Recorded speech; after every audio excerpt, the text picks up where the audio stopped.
Family sources say Mugabe's health worsening. Is Robert Mugabe really ailing, or is he in no worse health than he was before? Sources close to the first family have reportedly told Zimbabwe's independent weekly newspaper that the 93-year-old president now has worsening health problems and his wife Grace is getting worried. Grace is in a quandary. She has to deal with Mugabe's health challenges and political issues as well. She is scared of a future without him, an unnamed official told the paper. Mugabe was in Singapore last week for another medical checkup. Zimbabwe Independent quoted a senior government official who claims to be close to Mugabe's family saying that the longtime Zimbabwe leader has had a noticeable decline in his cognitive abilities. The paper claimed Mugabe's ill health was now at a crisis point.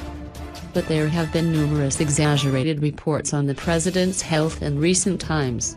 In fact, on Saturday Mugabe gave a short address at the funeral of his ex-Chief Justice Godfrey Chidiozuko.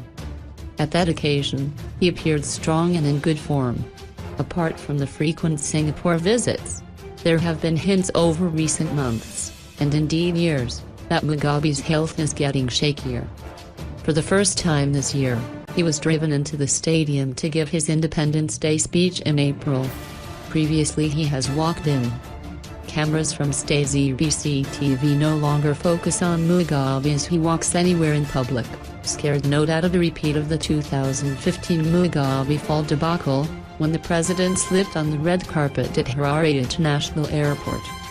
He is not infrequently pictured with his eyes closed at international events, though that, his spokesperson says, is because his eyes are giving him problems. Seriously ill or not, one thing is certain, Mugabe is not getting any younger, and speculation over what happens when he goes is not going to die down.